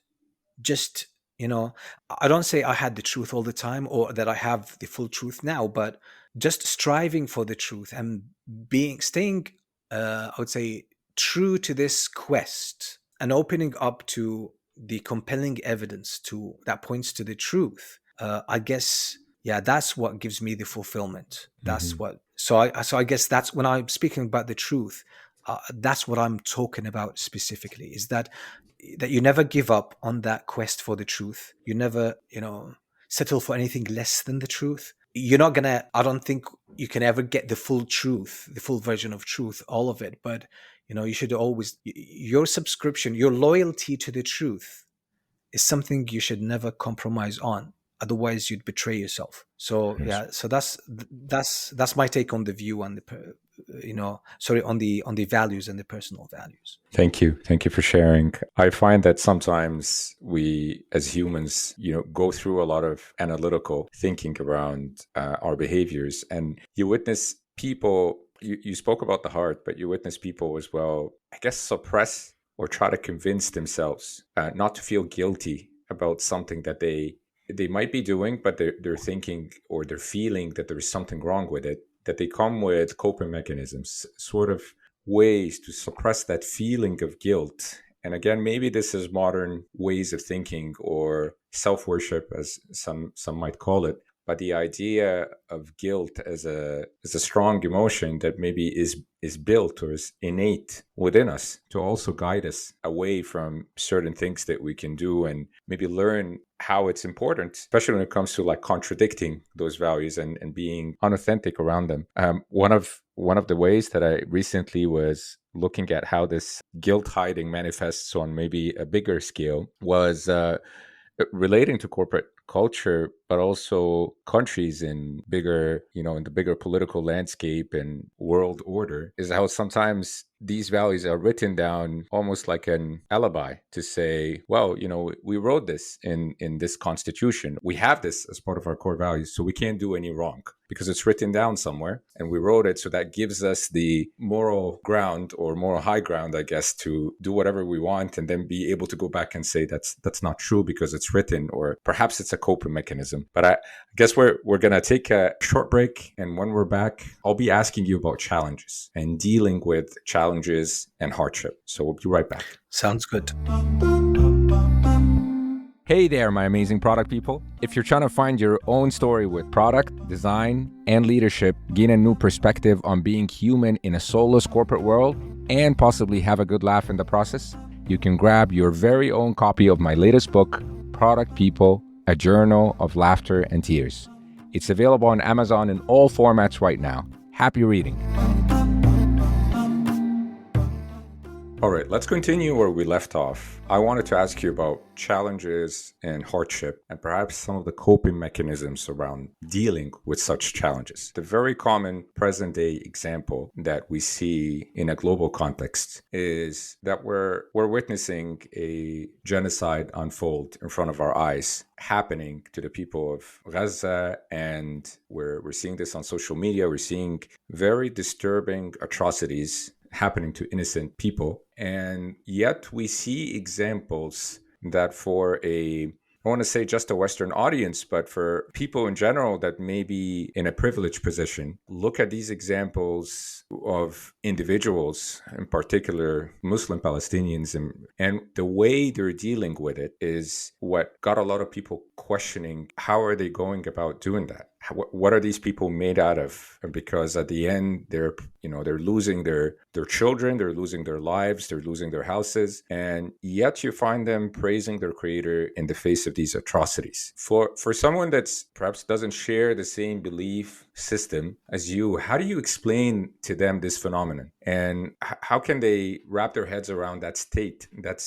of, I don't know if I was to call it resilience, but the ability to deal with such negative life events, and perhaps some of the lessons that our audience can extract from that? I'm not sure I can provide an explanation for someone who doesn't believe in God or doesn't believe in the hereafter. I don't think there is any explanation for what they are seeing. Really, the resilience that you see from some of those Palestinians is something extraordinary, and can only be explained and traced back to faith. Faith that, and this is what really Islam clearly states. I mean, this is a matter of fact. Like there's no discussion that we are created to live forever. We humans are created to live forever. So we don't look at this life as the only life. This life is just one phase, and most likely it's the shortest phase in our existence. But it's crucial in the sense how we carry ourselves internally and externally in this world really sets the ground for how our eternal life is going to be. So the people that you find have lost their loved ones, they've lost their houses, they lost everything. Literally, they lost everything. And then they show that resilience, they show that dignity, and they just say, praise be to Allah. they see this as the stepping stone to the eternal life. And many of them are not even afraid of death. When someone believes that there is no that this is the only life that we live here in this world, they are justified, like in that idea, in that kind of understanding, they are justified to fear death and avoid death by all means, because that means the end. And we are petrified of the idea or the concept of the end, of coming to a point of non-existence. It's like we're going into the unknown, we go into this void. It's a scary idea. And that's why death is Mhm. not mentioned often. It's actually always frowned upon to talk about death, or as in a personal sense, to to even reflect on our own finite nature, on the moment we're going to leave this world. But really, when someone truly holds on to the belief of Islam and they internalize it, in the sense they awaken, it's already the seed of that, as we said, is already there, built in us. But our engagement with divine words, with the revelation, based on deep contemplation, it awakens that faith. It it enhances it. It becomes more prominent in our life. It becomes more dominant in the way we process the world. So death is inevitable, and it's just a transition to the next world. So it ceases to be a pivotal point. It ceases to be a point of paralysis. The focus is shifted to what am I doing with my life? How am I using my life? Because life ultimately is a test. This is what this life is for. We are given a moral ultimatum, if you like. We're given a moral challenge. Since you spoke about challenges, we're given a moral challenge. The challenge is not about staying alive, although we have a responsibility to stay alive, to preserve our life and the life of others, because it's a God-given gift. And life belongs to the creator, to Allah. He gives it, he takes it. We are given a responsibility to preserve it, but we have a higher value, since we also spoke about values. The higher value is the moral choices that we make, is whether we handle this life, as I said, with morality and dignity, doing the right thing. Do we side with the right or the wrong? It's ultimately a moral choice. This life is a moral challenge. That's what really matters. It matters more than whether I die or live. What really matters, the most important question for someone who truly believes in Allah being our creator, who believes in the hereafter, and that there will be an account, reckoning, and that we will be held accountable, and there's an eternal life, either in paradise eternally, or in the hellfire eternally. And paradise is really about being with Allah, is about being with the creator. People think about all these pleasures. These pleasures are the treat. They are the secondary. They are like the gifts that are given on top, like they are like the icing on the top. Mhm. But the reality of paradise in Islam, and as I said, when I say in Islam, all of the prophets and the messengers, is being, returning to your creator, returning home, being with him, being in close proximity to him, enjoying that company, which is the most enjoyable thing in the human experience. We can get a glimpse of it in this world through our engagement with spirituality, but we get it fully. People who make it, people who make the right choices, they live eternally in that state, and it's never exhaustible. They never grow bored of it. So the big question for the believer is whether I'm making the moral choice. Am I siding with the truth versus falsehood, or am I siding with what's good versus what's evil? That's the ultimate question in this life. So as long as you secure this and get it right, nothing else matters. And we have our Prophet Muhammad, peace be upon him, in the most difficult time, most difficult day in his life. He was asked by his wife, like, what was the most difficult day? And he mentions to her what happened to him on a journey where he invited people to Islam, but he was not received well. He Mhm. made a prayer. He said a prayer that was profound, and in that prayer he says in Arabic, speaking to his Lord, he said, "In lam yakun bika alayya ghadabun fala ubali." If you are not upset with me, O my Lord, then I don't care what happens to me. Because once you secure this, the big question, everything else is detail. That's the most consequential thing. That's the most pivotal thing in our experience. So death is merely a transition. Loss of wealth. It's not like, because if someone doesn't believe in the hereafter, like let's say they worked hard for to build a house, and the house was destroyed, and they lost all of their life savings and all of their life work. They lost everything. But for the believer, we know that the everything in this world is actually a gift from God. Even when you work for it, you sort of earn it lawfully that you can use it in this world. But you know that even when it vanishes from the physical sphere, and if that's done in good cause, and that's obviously when you insist on the right choices, to make the right choices, and to make the right decisions in this moral challenge, that this house, although it disappeared from the physical sphere, in the ultimate sphere of things, it still exists. And it's not only you will be given back that house or that the savings or whatever, you will be you will be rewarded many times over. And it's not about the reward. It's not about the reward. This is why when we mentioned about cultivating the heart, taking care of the heart and allowing this to grow, and where you actually see the nuances and you start to speak that language, which seems to be like random sounds probably for others, but you're able to speak that language and see the differentiations and the distinctions, the subtle distinctions in that. You develop a very powerful moral sensitivity and spiritual depth. And with that, you can actually appreciate what other people fail even to say, fail to see. Easily, an easy analogy, obvious analogy. You will find, experts, let's say, in cloth material. You know, Hmm. you could bring two different types of material, and for a novice or for the layman, they won't be able to see any difference. These are similar.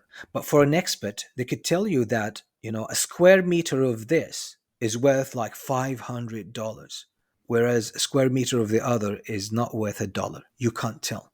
For they look the same. I don't accept that. Hmm. I mean, yes, you can rest comfortable in that understanding, but the expert can tell the truth and can see the value in this versus this one. So that's the same thing with matters of the hereafter, with matters with this morality, with this spirituality. You know, this is the eye that these people in Philistine uh, they were seeing their situation in. Yes, oh, the house is gone. Fine. The one who gave me the house in the first place could give me another one. You know what?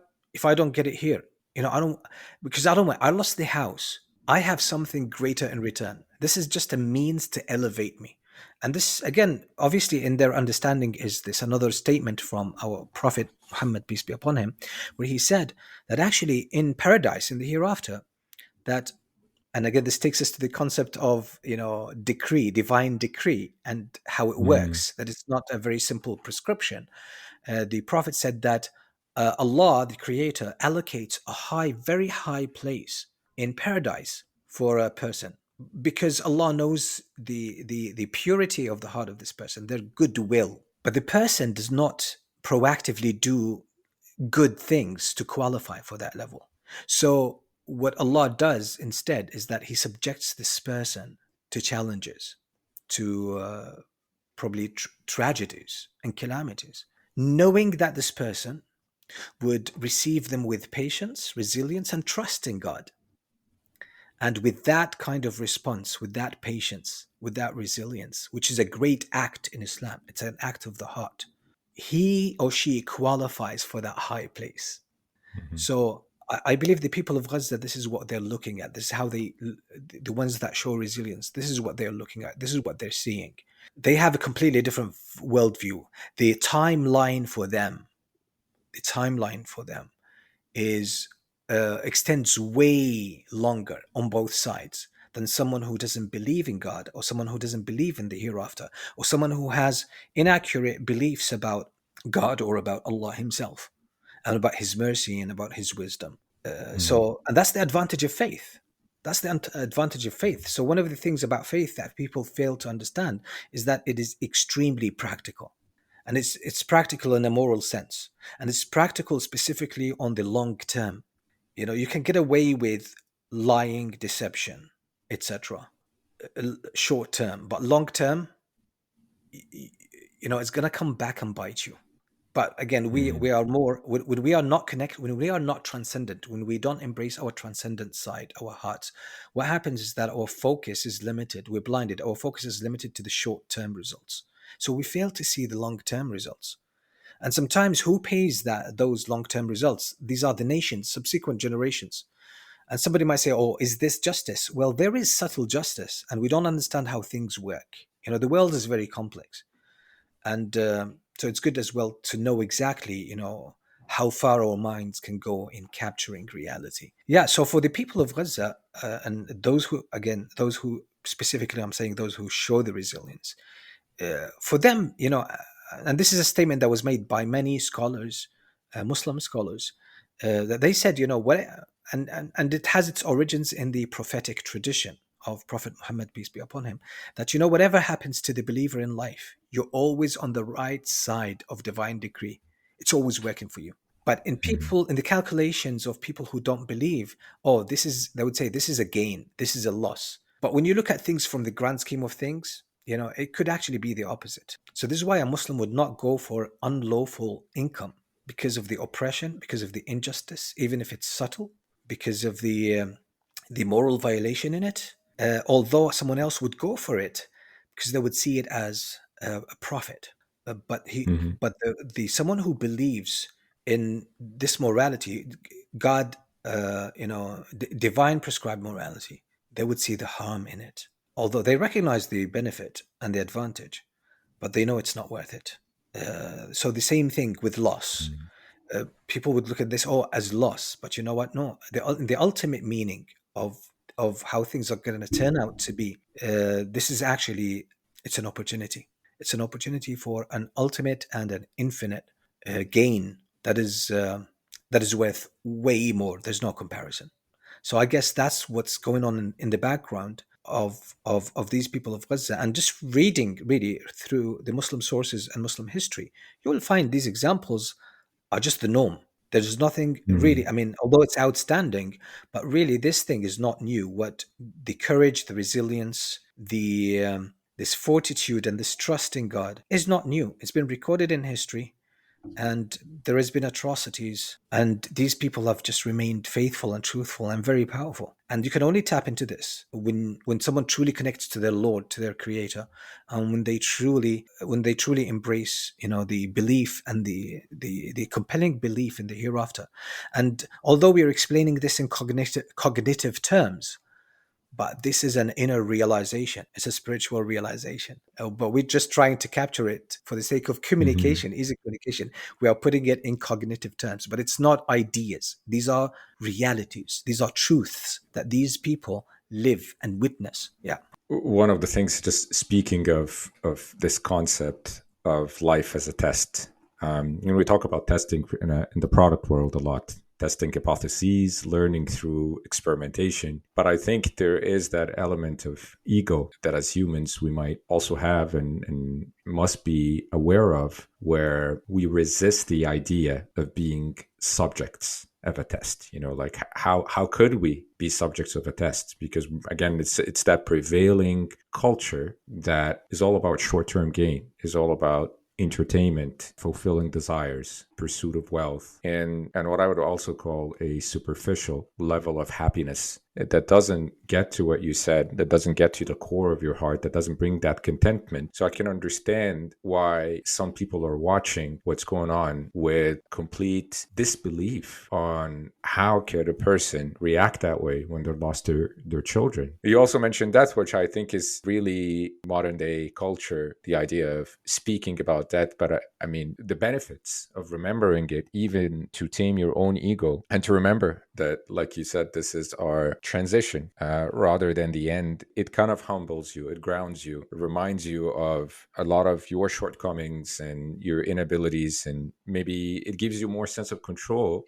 over the things that you can control, because you kind of let go of a lot of these. And I guess it's a good segue into a conversation that I had recent. I was speaking to someone about gratitude, and one of the things that I usually bring up in conversations about gratitude is seeing and finding people that are less fortunate than you. That kind of feeling of recognizing how blessed you are in your life, how you have a lot of good things in your life, but also the recognizing of the role that other people play in this feeling that you should have, or the good things that you have. But interestingly, this conversation with a person, it was that they were telling me, while they recognize the great things that they have, materialistically speaking, but also, things like having a family or having a good financial status and things like that, worldly matters, I would say. But they really had this disconnect where recognition was one thing and gratefulness was another. They couldn't really experience being grateful, although the recognition was there. So I want to get your thoughts on gratitude, since it's kind of related to also the question that I had before. But from your personal experience, how might one reach that level of being grateful, not only to realize and recognize the great things that you're blessed with, but to have that authentic feeling of gratitude? Um, yeah, I like this question because I think it connects many of the elements we spoke about today. I would say, so there's an issue, so there has been, as part of modernity, a secularization of religion. So yes, we tried to push religions to the side and marginalize them. And we tried to bring about a universal way of being. It's more like secular, sort of Mm. skimmed. Um, in a sense, flavorless, that it can be added to anything. It's just like refined. It's so refined. Is so refined and processed that you can add it to anything. Literally, to make it universal. And because we can't live without our Creator, we can't live without Him. We started borrowing stuff from religion, but taking out the things that matter the most in it. So we would take gratitude, we would take generosity, and we try to say, "Oh, that's humanity, that's etc." But Mm. humanity itself, where does it come from, right? So in that sense, and again, I believe this is a strong word, but I fully subscribe to it, and I believe in it.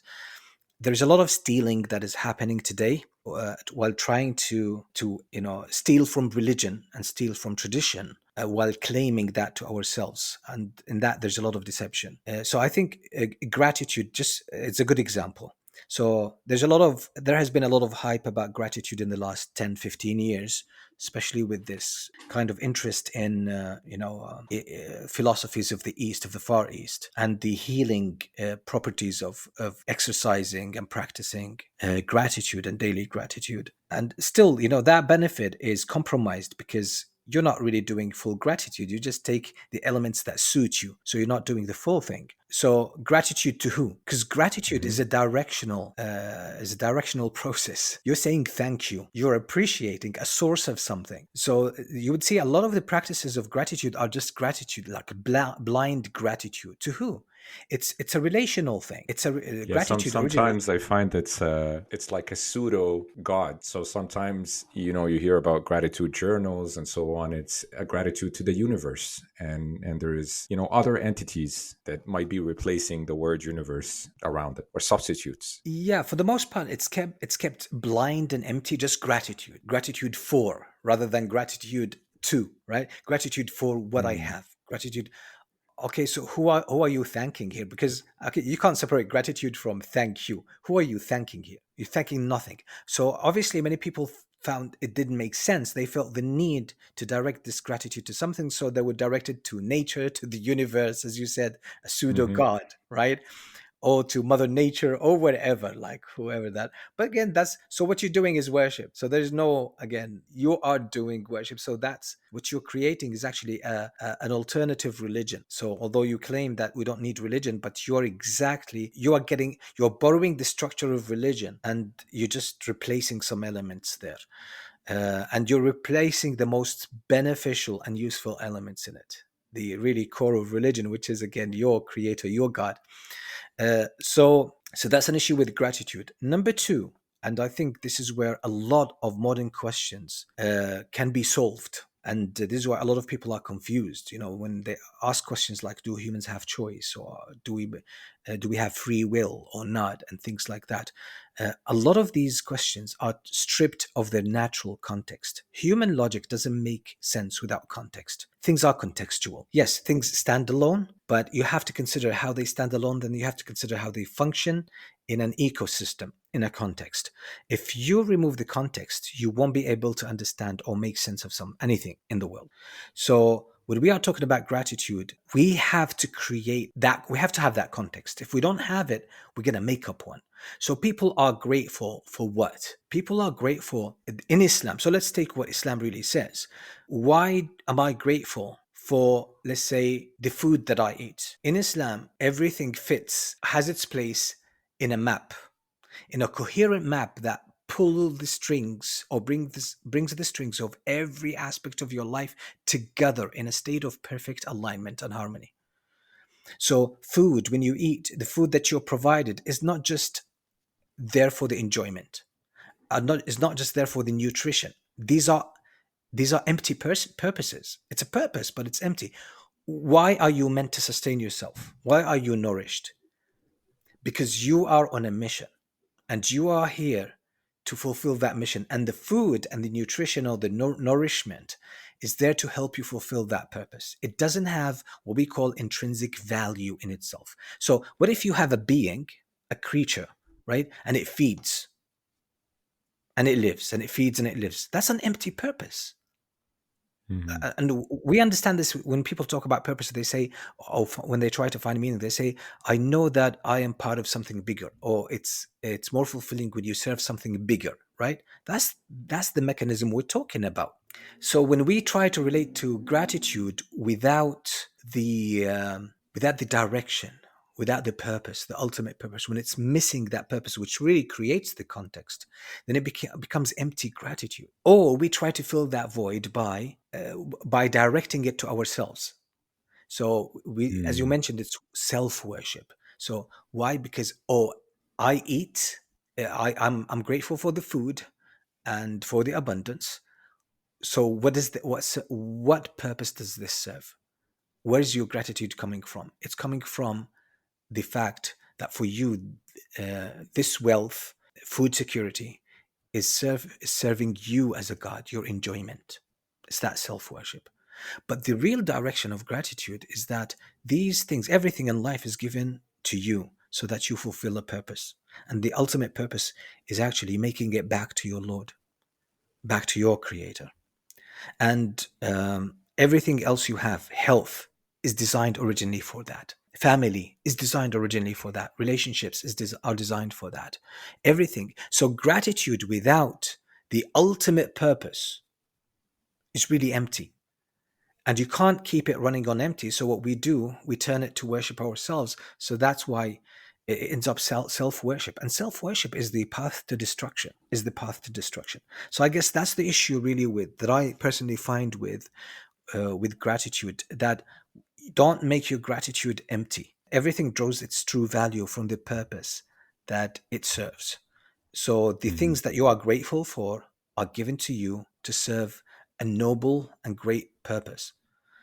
When you are grateful for them being in your life because they help you with that awareness, because they are actually a means, they are stepping stones, or they are assets that help you fulfill that ultimate purpose, that brings your life together behind that purpose. It aligns your life behind that purpose. But if you're doing empty gratitude, your life is fragmented. Each element in your life is pulling in a different direction.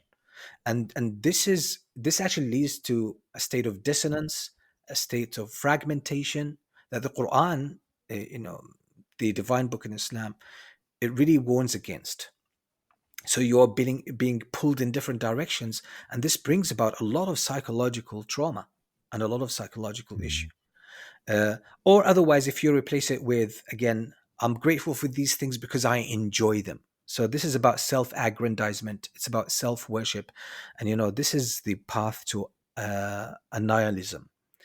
You can't occupy that place. You can't be the ultimate. Your enjoyment, your pleasure cannot be the ultimate purpose of this life. It cannot. This is like, it's empty. It doesn't have what it takes. It's just like someone who survives on eating, sugar and desserts, sweets, all the time. No nutrition. It's pretty much like that. Yeah, it's highly problematic with kids.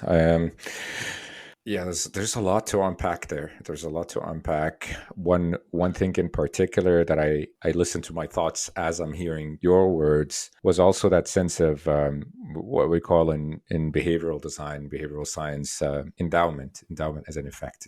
This kind of focus on people wanting to own things. I own my body. I own this. It's mine because I have my name on it.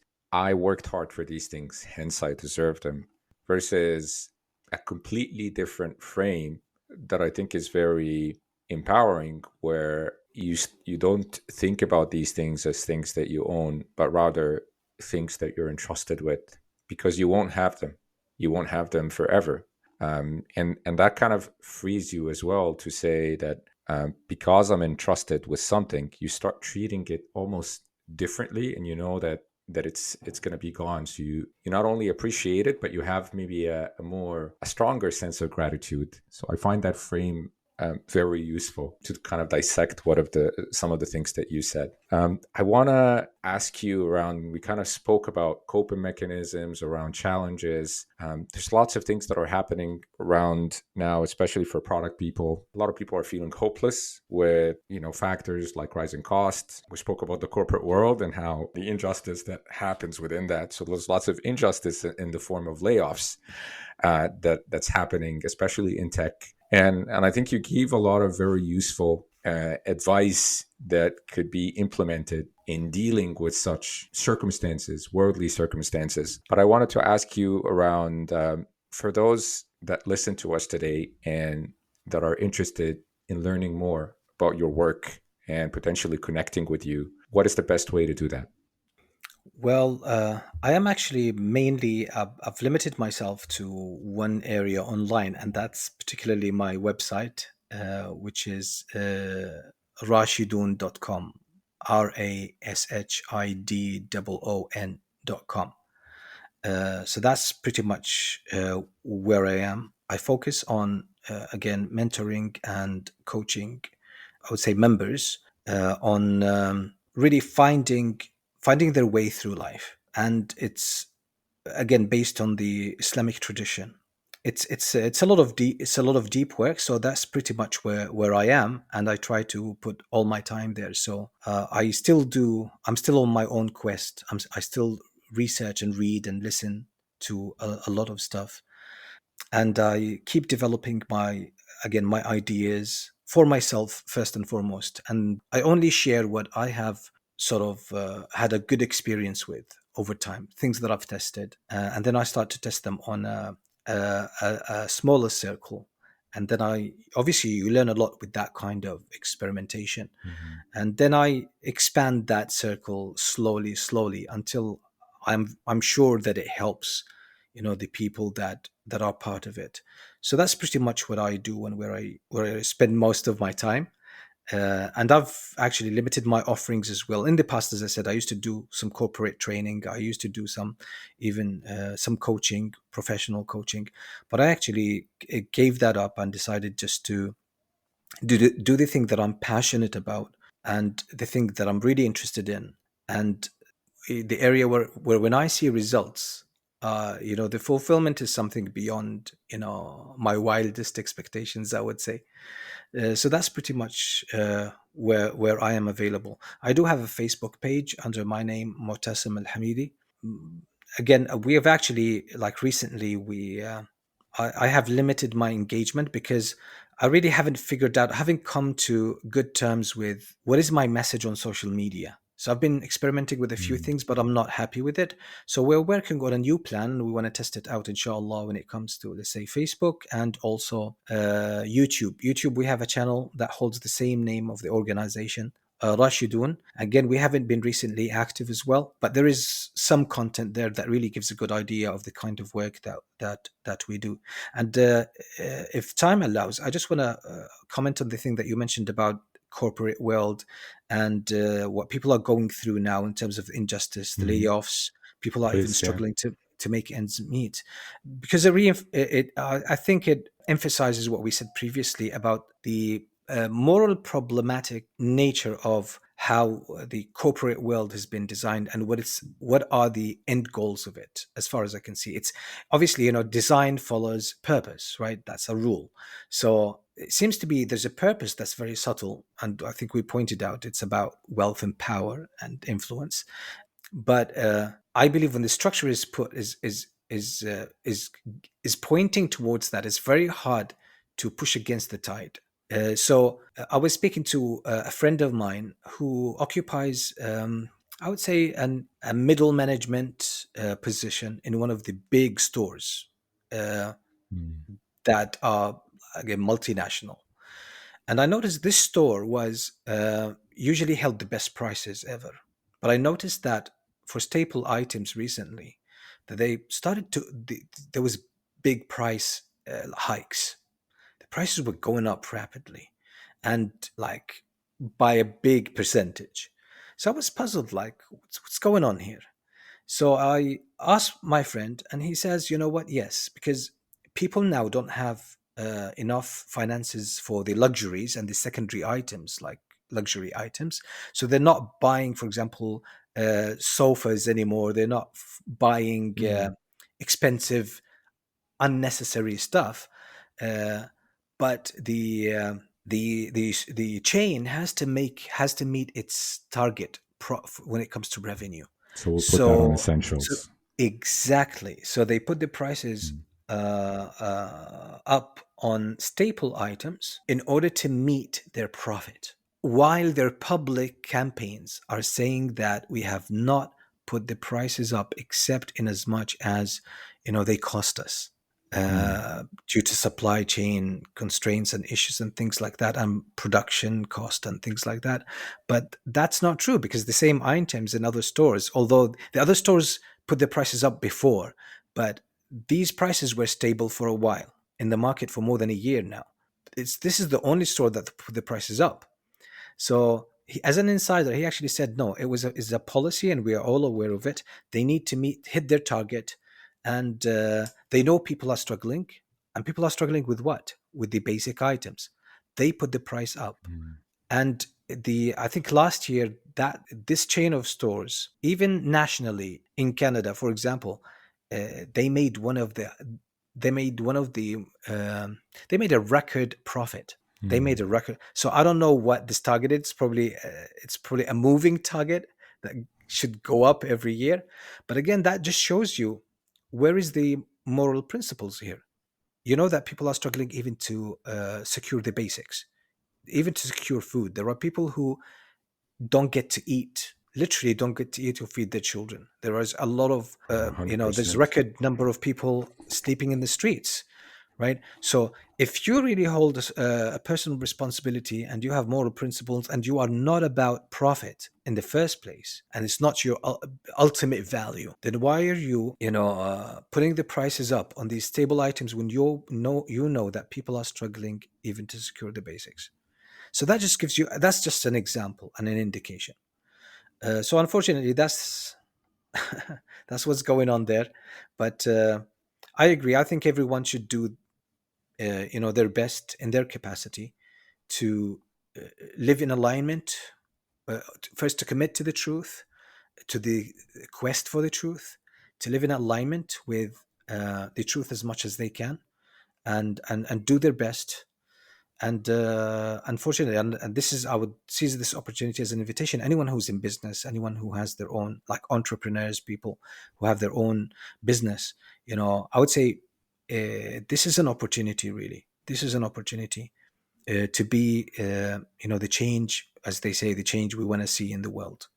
Set a new example of true morality.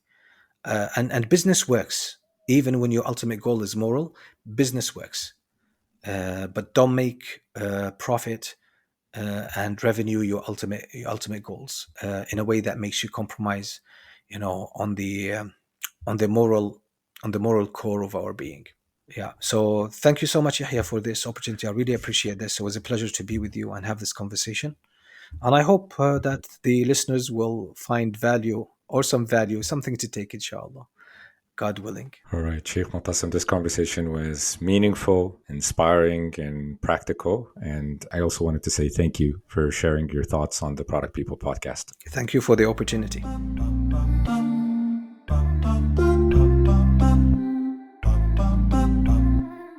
I'm grateful to Sheikh Moutasem Al-Hameedy for sharing his wholesome insights on the topic of finding purpose. We spoke about the importance of discovering and living out our purpose, seeking the truth, identifying personal values, overcoming challenges with resilience, and seeing hardships as opportunities. I found the insights to be practical, meaningful, and inspiring, and I hope you did too.